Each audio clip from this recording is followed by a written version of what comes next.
Electric charges and fields എന്ന ചാപ്റ്ററിൽ ആദ്യത്തെ 2 ഭാഗങ്ങളിലായിട്ട് നമ്മൾ ചാർജസിൻ്റെ ചില പ്രത്യേകതകളും പ്രോപ്പർട്ടീസും നമ്മൾ പഠിച്ചു. ആദ്യം നമ്മൾ കണ്ടത് types of charges, positive and negative charges. നമുക്കതറിയാം. ആ ചാർജുകളെ ക്രിയേറ്റ് ചെയ്യുന്ന ഒരു method electrification by friction. Then ചാർജുകൾക്കിടയിൽ ഉണ്ടാകുന്ന അട്രാക്ഷൻ അല്ലെങ്കിൽ repulsion. Like charges repel and unlike charges attract. ഈ അട്രാക്ഷനും റിപ്പൽഷനും ഫോഴ്സ് ആണ് നമുക്കറിയാം. ആ ഫോഴ്സ് കാണാനുള്ള മാത്തമാറ്റിക്കൽ ഐഡിയ ആയിരുന്നു കൂളംബ്സ് ലോ. ഒരു ലോ ആയിട്ട് സ്റ്റേറ്റ്മെന്റും ഇക്വേഷനും വെച്ച് നമ്മൾ അതിനെ പരിചയപ്പെട്ട് കഴിഞ്ഞു. ഇത്രയും ഓൾറെഡി നമ്മൾ ഡിസ്കസ് ചെയ്ത് കഴിഞ്ഞു. ഇന്ന് നമ്മൾ പറയാൻ പോകുന്നത് കൂളംബ്സ് ലോയുമായി ബന്ധപ്പെട്ട മറ്റ് ചില അഡ്വാൻസ്ഡ് ആയിട്ടുള്ള ചില കാര്യങ്ങളാണ്. നമുക്ക് അടുത്ത ടോപ്പിക്കിന്റെ പേര് ബോർഡിൽ എഴുതിയത് കാണാം. Direction of force, vector form of Coulomb's law. വളരെയധികം ശ്രദ്ധിക്കേണ്ട അടുത്തൊരു പോയിന്റ്. ഏതൊരു പോയിന്റ് തുടങ്ങുമ്പോഴും എപ്പോഴും ഞാൻ നിങ്ങളോട് പറയാറുള്ളത് പോലെ ഞാൻ ഓർമ്മിപ്പിക്കുന്നു, ഓൾറെഡി നമ്മൾ എടുത്ത കൂളംബ്സ് ലോയും അതിൻ്റെ ഫോഴ്സിൻ്റെ ഒരു ബേസിക് ഫോമും എല്ലാവർക്കും അറിയാമായിരിക്കും. അത്ര ബുദ്ധിമുട്ടൊന്നുമില്ലല്ലോ അല്ലേ? എന്തായാലും നിങ്ങളത് പഠിച്ചിട്ടുണ്ടാവുമെന്ന് എനിക്കറിയാം. അത് ഉണ്ടെങ്കിൽ മാത്രമാണ് നമുക്കിനി മുന്നോട്ടേക്ക് പോകാൻ സാധിക്കുക. അപ്പോൾ നമ്മൾ ക്വസ്റ്റ്യൻ ഇതാണ്, ഫോഴ്സ് ആണ് നമ്മൾ കണ്ടുപിടിച്ചത്. ഈ ഫോഴ്സ് എന്ന് പറയുന്ന ക്വാണ്ടിറ്റി സ്കാലാർ ആണോ വെക്റ്റർ ആണോ? നിങ്ങൾ അങ്ങനെ പഠിച്ച ഓർമ്മയില്ലേ? സ്കാലാർസ് ആൻഡ് വെക്ടേഴ്സ്. സ്കാലാർ എന്ന് പറഞ്ഞാൽ quantities having only magnitude. Magnitude മാത്രമുള്ള, ഡയറക്ഷനെ കുറിച്ച് ഒന്നും പറയാത്ത, ഡയറക്ഷൻ ഇല്ലാത്ത ക്വാണ്ടിറ്റികൾ, അതായിരുന്നു സ്കാലാർ. വെക്ടേഴ്സ് എന്ന് പറയുമ്പോൾ കുറച്ചും കൂടെ കോംപ്ലിക്കേറ്റഡ് ആയിട്ടുള്ള ഒരാളാണ്. വെക്ടേഴ്സ് നമുക്കറിയാം, they have both magnitude and direction. ഈ ഡയറക്ഷൻ വന്നു കഴിഞ്ഞാൽ നമ്മൾ അതിനെ വെക്ടേഴ്സ് എന്ന് വിളിക്കുന്നു. അതുകൊണ്ട് തന്നെ അത്തരം ക്വാണ്ടിറ്റികളെ ഡീൽ ചെയ്യുമ്പോൾ ഒരുപാട് കാര്യങ്ങൾ ശ്രദ്ധിക്കേണ്ടതുണ്ട് എന്ന് കഴിഞ്ഞ വർഷം നമ്മൾ മോഷൻ ഇൻ എ പ്ലെയിൻ എന്ന ചാപ്റ്ററിൽ വെക്ടേഴ്സിനെ കുറിച്ച് പഠിക്കുമ്പോഴൊക്കെ നമ്മൾ കേട്ടിട്ടുണ്ട്. അതൊക്കെ നമ്മൾ ഇവിടത്തേക്കൊന്ന് അപ്ലൈ ചെയ്യാൻ പോവാണ്. അപ്പോൾ ആദ്യം നമ്മൾ ആലോചിക്കേണ്ടത് ഫോഴ്സ്. നമ്മൾ 2 ചാർജുകൾക്കിടയിലുള്ള അട്രാക്ഷനോ റിപ്പൽഷനോ ഫോഴ്സ് ആയിട്ട് കണ്ടു അല്ലേ? ഈ ഫോഴ്സ് സ്കാലാർ ആണോ വെക്റ്റർ ആണോ? യെസ്, നമുക്ക് എല്ലാവർക്കും അറിയാം ഫോഴ്സ് ഉറപ്പായിട്ടും വെക്റ്ററാണ്. അതുകൊണ്ട് ഫോഴ്സിന് കൂളംബ്സ് ലോ പോലെ ഒരു ഇക്വേഷൻ മാത്രമല്ല, കൂളംബ്സ് ലോ പറയുന്നത് പോലെ F = 1/4πε0 εr × Q1 Q2/r². അതാണ് അതിന്റെ മാഗ്നിറ്റ്യൂഡ്. ഓക്കെ, ആ ഇക്വേഷൻ ആണ് നമുക്ക് ആ ഫോഴ്സിന്റെ വാല്യൂ, മാഗ്നിറ്റ്യൂഡ് തരും. അപ്പോൾ നെക്സ്റ്റ് ക്വസ്റ്റ്യൻ ഇതാണ്, ആ ഫോഴ്സിന്റെ ഡയറക്ഷൻ എങ്ങോട്ടാണ്? ആ ഒരു ഫോഴ്സ് എഫക്റ്റ് കൊണ്ട് ചാർജുകൾ അട്രാക്ട് ചെയ്യുമെങ്കിൽ, റിപ്പൽ ചെയ്യുമെങ്കിൽ എങ്ങോട്ടാണ് അട്രാക്ട് ചെയ്യപ്പെടുക അല്ലെങ്കിൽ എങ്ങോട്ടാണ് റിപ്പൽ ചെയ്യപ്പെടുക?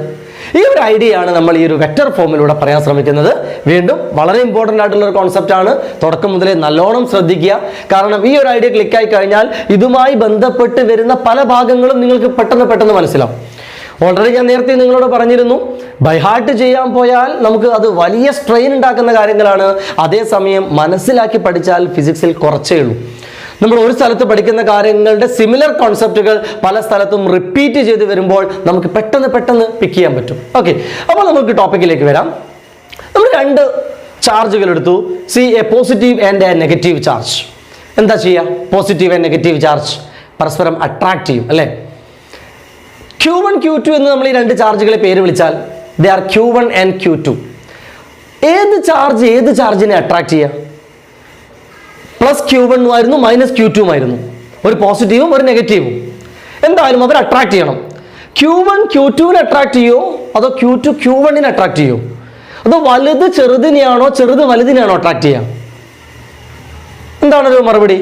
അതുപോലെ 2 ലൈക്ക് ചാർജ് എടുത്താൽ, 2 പോസിറ്റീവ് ചാർജ് എടുത്തു അല്ലെ 2 നെഗറ്റീവ് ചാർജ് എടുത്തു, ഉറപ്പായിട്ടും അവർ റിപ്പൽ ചെയ്യും.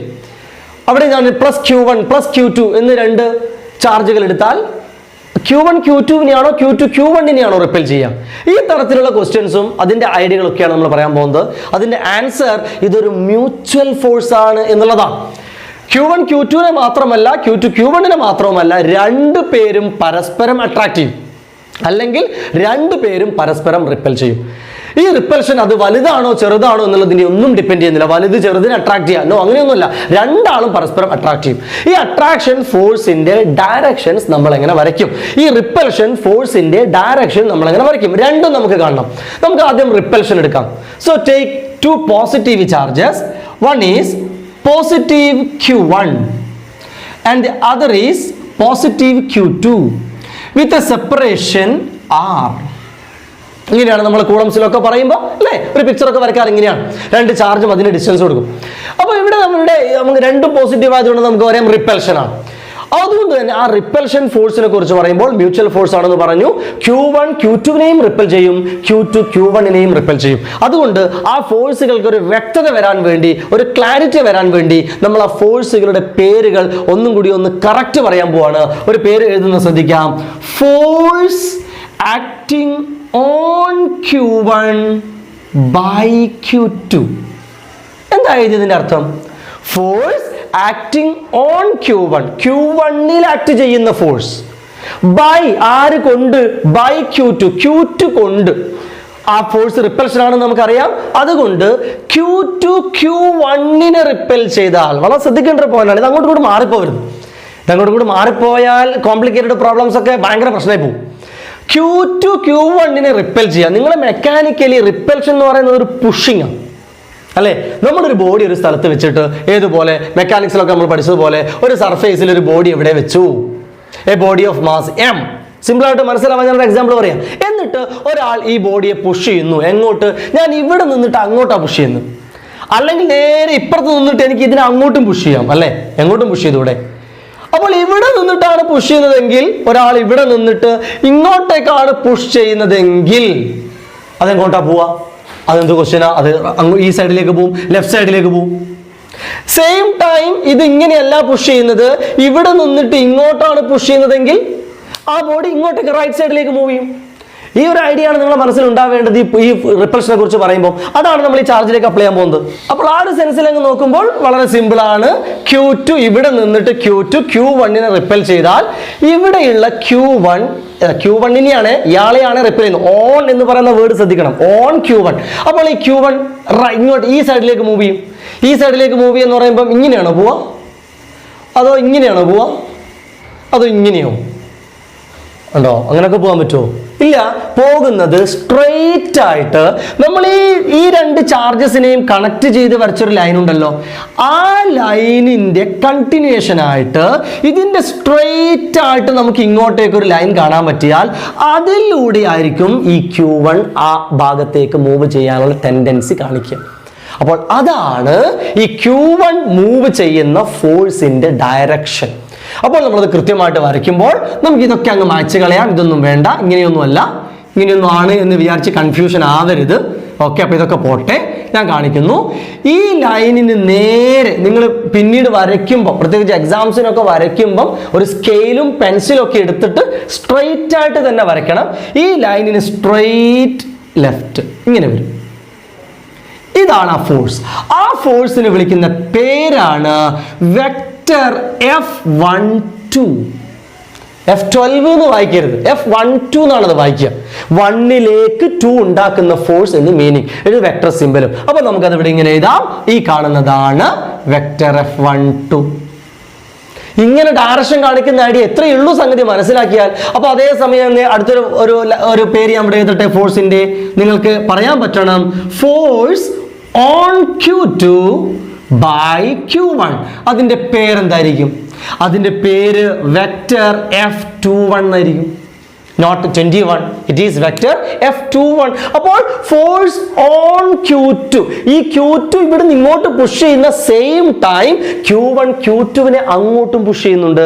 അതാണ് force on Q2 by Q1. അപ്പോൾ ഇപ്പുറത്താണ് Q1 ഉള്ളത്, ഇവിടെ നിന്നിട്ട് Q1 Q2വിനെ അങ്ങോട്ട് പുഷ് ചെയ്യും. അപ്പോൾ അത് ഈ ലൈനിന് സ്ട്രെയിറ്റ് ആയിട്ട് നേരെ ഇങ്ങോട്ടേക്ക് ഒരു ആരോ ഇട്ടാൽ, ഞാൻ പറഞ്ഞ സ്കെയിൽ വെച്ച് തന്നെ നിങ്ങൾ ഡ്രോ ചെയ്യാൻ ശ്രമിക്കണം. അപ്പോൾ ആ ഫോഴ്സ് ആയിരിക്കും F21.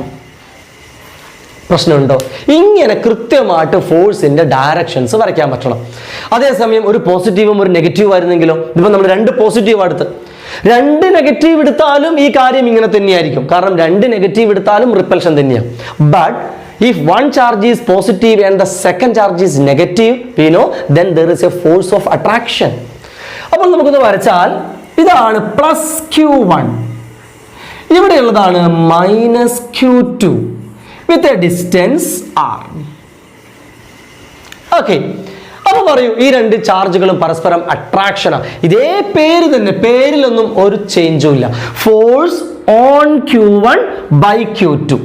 Q2 കൊണ്ട് Q1-ൽ, അപ്പോൾ ഇവിടെയുള്ള Q2 Q1-നെ ഇവിടുന്ന് അങ്ങോട്ട് പുഷ് ചെയ്യല്ല ചെയ്യുക, പകരം ഈ -Q2 എന്ത് ചെയ്യും, അയാൾ ഇങ്ങോട്ടേക്ക് പിടിച്ചു വലിക്കും. ഇതാണല്ലോ അട്രാക്ഷൻ. ഇങ്ങോട്ട് പിടിച്ചു വലിക്കുമ്പോൾ Q1-ന് ഈ ലൈനിലൂടെ ഇങ്ങോട്ട് വരാനുള്ളൊരു ടെൻഡൻസിയാണ് ഉണ്ടാവുക. അപ്പോൾ നമ്മൾ കാണിക്കുന്നു ഈ ലൈനിലൂടെ ഇങ്ങോട്ടേക്കൊരു ആരോ ഉണ്ടോ, ആരോ മാർക്ക് പോയിന്റ് ശ്രദ്ധിക്കുക. അതായിരിക്കും പേരൊക്കെ സെയിം തന്നെ, വെക്ടർ F12. അപ്പോൾ ഇവിടെ നമുക്ക് എഴുതാം വെക്ടർ F12. സെയിം ടൈം അടുത്ത പേരോ force on Q2 by Q1. -Q2 എന്ന് പറയുന്ന മൈനസ് നമ്മളിവിടെ കൊടുത്തിട്ടുണ്ട്. Okay, force on Q2 by Q1. അപ്പോൾ ഇവിടെയുള്ള Q1 Q2-വിനെ, അതായത് -Q2-നെ ഇങ്ങോട്ട് അട്രാക്ട് ചെയ്യും. ആ അട്രാക്ഷൻ നമ്മൾ ആരോ ഇട്ടാൽ ഇങ്ങനെ ഉണ്ടാവും. അതായിരിക്കും F21. ക്ലിയർ ആയോ? ഇങ്ങനെ ഡയറക്ഷൻ കൃത്യമായിട്ട് കാണിക്കണം. ഈ രണ്ടെണ്ണമുള്ള ചാർജ് സിസ്റ്റമാണ് നമ്മളിപ്പോൾ കണ്ടത്. ഇതിൻ്റെ നെക്സ്റ്റ് വേർഷൻ നമ്മൾ കാണാൻ പോവാണ്.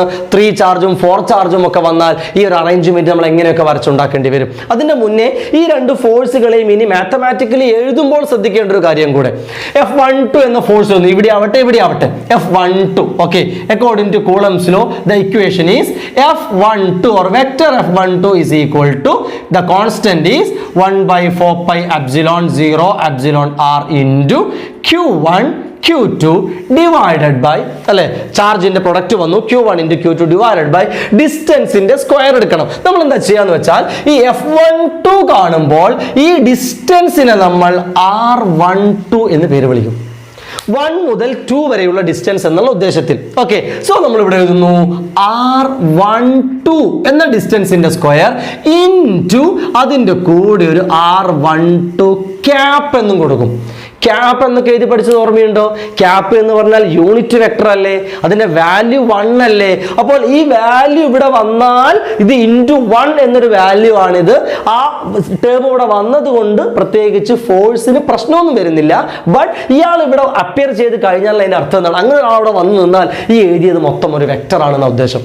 വെക്ടർ ആണ് എന്ന് കാണിക്കാൻ വേണ്ടിയിട്ടാണ് ഇയാൾ ഇവിടെ വന്നു നിൽക്കുന്നത്. അയാൾ അവിടെ വന്നു നിന്നതുകൊണ്ട് വാല്യൂവിൽ മാറ്റമൊന്നും ഉണ്ടാവുകയില്ല. ക്ലിയർ ആണല്ലോ? ഇങ്ങനെ നമ്മൾ വെക്ടർ ഫോം എഴുതും. അതേസമയം എന്തായിരിക്കും F21? Okay, that is equal to a constant, that the same constant 1/4πε0 epsilon r. ഇത് രണ്ടും തമ്മിലുള്ള ഫോഴ്സ് പറയുമ്പോഴും product of charge Q1 into Q2 അല്ലേ, അതിനൊന്നും മാറ്റമില്ല. Q1 into Q2 divided by then F21 പറയുമ്പോൾ നമ്മൾ ഈ ഡിസ്റ്റൻസിനെ R21 എന്നാണ് വിളിക്കുക. ജസ്റ്റ് ഒരു നെയിം ചേഞ്ച്, അത്രയേ ഉള്ളൂ. R12 എന്ന് പറഞ്ഞാലും R21 എന്ന് പറഞ്ഞാലും വാല്യൂ ഒന്നും മാറുന്നില്ല. ശരിയല്ലേ? ഇവിടുന്ന് Q1-ൽ നിന്ന് Q2-ലേക്കുള്ള ദൂരം, തിരിച്ച് Q2-വിൽ നിന്ന് Q1-ലേക്കുള്ള ദൂരം ഒക്കെ സെയിം തന്നെ. പക്ഷെ അതിൻ്റെ ഒരു ഡയറക്ഷൻ വ്യത്യാസം മനസ്സിലാവാൻ വേണ്ടി ഇവിടെ R12 എന്ന് കൊടുക്കുമ്പോൾ ഇവിടെ നമ്മൾ R21 എന്ന് കൊടുക്കും. then ഡിസ്റ്റൻസിന്റെ സ്ക്വയർ എടുക്കും, then ഒരു R21 എന്ന ഒരു യൂണിറ്റ് വെക്ടർ മൾട്ടിപ്ലൈ ചെയ്യും. അവിടെയും യൂണിറ്റ് വെക്ടർ കാണിക്കുന്നത് അയാൾ അവിടെ ഇങ്ങനെ അപ്പിയർ ചെയ്ത് നിൽക്കുന്നത് ഇത് ടോട്ടലി ഒരു വെക്ടർ ആണ് എന്ന് കാണിക്കാൻ മാത്രമാണ്. അയാൾക്ക് വാല്യൂ 1 ആണ്. ആ വാല്യൂ വന്നതുകൊണ്ട് ഈ ഫോഴ്സിൽ ഒരു ചേഞ്ചും വരില്ല. ഓക്കെ, അപ്പോൾ ഈ രണ്ട് ഫോഴ്സുകൾ നമ്മൾ കൂളംസ് ലോയുടെ വെക്ടർ ഫോം ഐഡിയ ഉപയോഗിച്ച് ഇങ്ങനെ എഴുതി കാണിക്കും. ഇതിന് രണ്ടിനെയും കമ്പയർ ചെയ്യുമ്പോഴോ F12 എന്ന ഡയറക്ഷൻ ഉണ്ടോ, അത് ഇങ്ങോട്ടാണ്. F21 എന്ന ഡയറക്ഷൻ നേരെ അങ്ങോട്ടേക്കാണ്. നോക്കൂ, ഒന്ന് ഇങ്ങോട്ടാണെങ്കിൽ ഇത് അങ്ങോട്ടേക്ക്. അതേസമയം ഈ വാല്യൂവിൽ വ്യത്യാസം ഉണ്ടോ? F12 എന്ന് പറയുന്നതും F21 എന്ന് പറയുന്നതും വാല്യൂ വൈസ് സെയിം അല്ലേ, എല്ലാ ടേമും സെയിം അല്ലേ. അപ്പോൾ അത് രണ്ടും ഒരേ മാഗ്നിറ്റ്യൂഡ് ആണ്, ബട്ട് ഡയറക്ഷൻ ഓപ്പോസിറ്റ് ആണ്. അതുകൊണ്ട് നമ്മൾ ഇങ്ങനെ എഴുതാറുണ്ട്, therefore F12 vector F12 is equal to negative of vector F21. ഇല്ലേ, നെഗറ്റീവ് വെക്ടർ എന്ന് പഠിച്ച ഓർമ്മയുണ്ടോ? ഇത് രണ്ടും നെഗറ്റീവ് വെക്ടേഴ്സാണ്. നെഗറ്റീവ് വെക്ടേഴ്സ് എന്ന് പറഞ്ഞാൽ vectors having same magnitude and opposite direction എന്നാണ്. ഇത് രണ്ടും സെയിം മാഗ്നിറ്റ്യൂഡ് ആണ്, അതുകൊണ്ടാണ് ഈക്വൽ എഴുതിയത്. ബട്ട് മൈനസ് കാണിക്കുന്നത് അവർ ഓപ്പോസിറ്റ് ഡയറക്ഷനിലാണ്. ഇങ്ങനെ അപ്പോൾ എന്തൊക്കെയാണ് പറഞ്ഞത്? ചാർജുകൾ അട്രാക്ഷനോ റിപ്പൽഷനോ ഉണ്ടാക്കുമ്പോൾ ആ ഫോഴ്സിന്റെ ഡയറക്ഷൻ ഓരോ ചാർജിലും എങ്ങനെ മാർക്ക് ചെയ്യണം, അതിനനുസരിച്ച് ഇക്വേഷൻ എഴുതുമ്പോൾ എന്ത് ശ്രദ്ധിക്കണം, ഇത്രയും കാര്യങ്ങളാണ് കൂളംസ് ലോയുടെ വെക്ടർ ഫോമിൽ നമ്മൾ ആദ്യം പറഞ്ഞത്. അടുത്ത് നമ്മൾ കാണാൻ പോകുന്നത് ഇവിടെ നമ്മളിപ്പോൾ 2 ചാർജ് സിസ്റ്റം എടുത്തു. 3 ചാർജോ 4 ചാർജോ ഒക്കെയുള്ള അധികം ചാർജുകളുള്ള ഒരു സിസ്റ്റം വന്നാൽ ഈ ഒരു ഐഡിയ നമ്മൾ എങ്ങനെയാണ് അപ്ലൈ ചെയ്യേണ്ടത്? ഓക്കെ, പറയാം.